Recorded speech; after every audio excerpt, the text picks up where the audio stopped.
Chapter 6, Perpetual Motion. Wait. Wait. Beelzebub interrupted the captain. This, what you have just told us, must surely be just that short-lived idea which the strange three-brained beings breeding on the planet Earth called perpetual motion, and on account of which, at one period, a great many of them there went quite, as they themselves say, mad, and many even perished entirely. It once happened there on that ill-fated planet that somebody, in some way or another, got into his head the, as they say, crazy notion that he could make a mechanism that would run forever without requiring any material from outside. This notion so took everybody's fancy that most of the queer fellows of that peculiar planet began thinking about it and trying to realize this miracle in practice. How many of them paid for this short-lived idea with all the material and spiritual welfare which they had previously with great difficulty acquired? For one reason or another, they were all quite determined to invent what in their opinion was a simple matter. External circumstances permitting, many took up the invention of this perpetual motion without any inner data for such work. Some from reliance upon their knowledge, others upon luck, but most of them just from their already complete psychopathy. In short,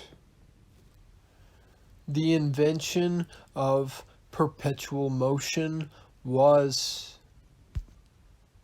as they say,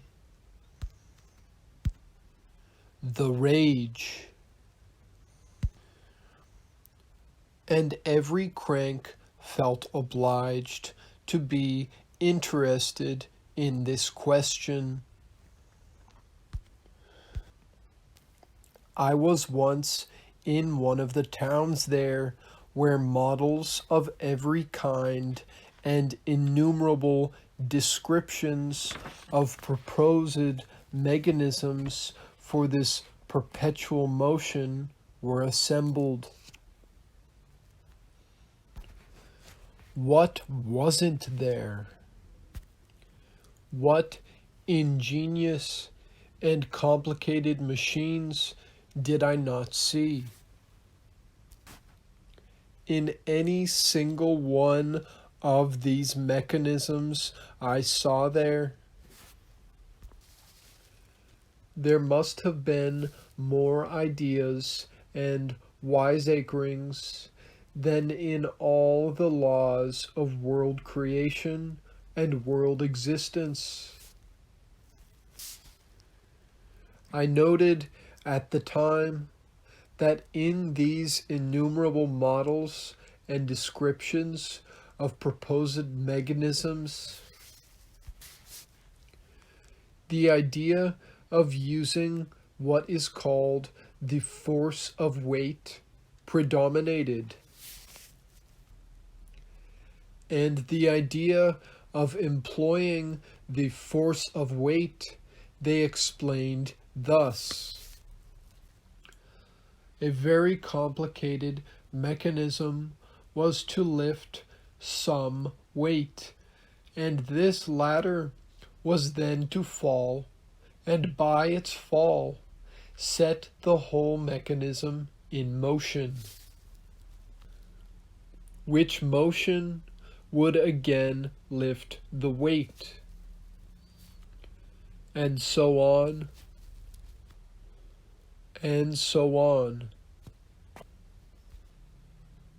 The result of it all was that thousands were shut up in lunatic asylums. Thousands more, having made this idea their dream, either began to fail altogether to fulfill even those being duties of theirs which had somehow or other in the course of many years been established there, or to fulfill them in such a way as couldn't be worse. I don't know how it would all have ended if some quite demented being there, with one foot already in the grave, such a one as they themselves call an old dotard, and who had previously somehow acquired a certain authority, had not proved by calculations known only to himself that it was absolutely impossible to invent perpetual motion. Now, after your explanation, I can well understand how the cylinder of the system of Archangel Hariton works. It is the very thing of which these unfortunates there dreamed. Indeed, of the cylinder of the system of the Archangel Hariton, it can safely be said that, with atmosphere alone given, it will work perpetually without needing the expenditure of any outside materials. And since the world without planets, and hence without atmospheres, cannot exist, then it follows that as long as the world exists and, in consequence, atmospheres, the cylinder barrels invented by the great Archangel Hariton will always work. Now, just one question occurs to me about the material from which this cylinder barrel is made. I wish very much, my dear Captain,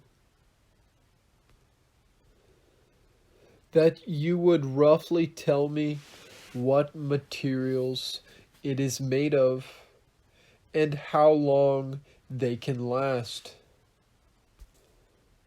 Requested Beelzebub. To this question of Beelzebub's, the captain replied as follows.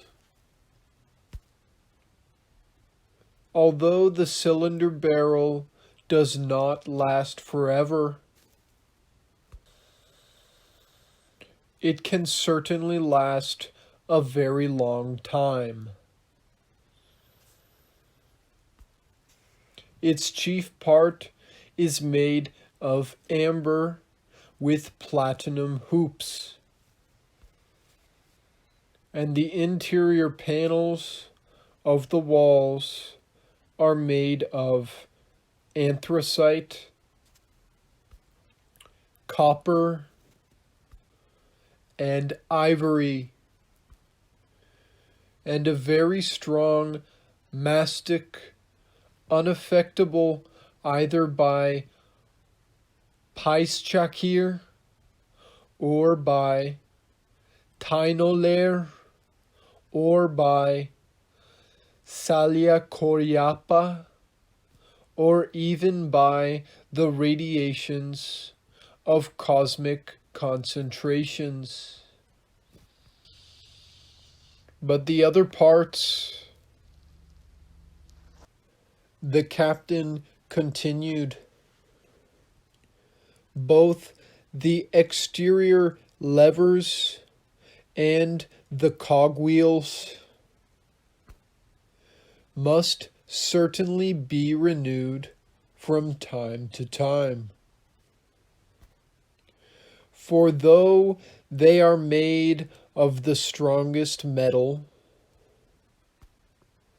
yet long use will wear them out. And as for the body of the ship itself,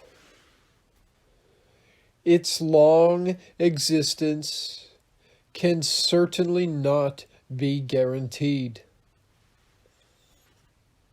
The captain intended to say still more, but at that moment a sound like the vibrations of a long minor chord of a far-off orchestra of wind instruments resounded through the ship. With an apology, the captain rose to leave, explaining as he did so that he must be needed on very important business, since everybody knew that he was with his right reverence, and would not venture to trouble the ears of his right reverence for anything trifling.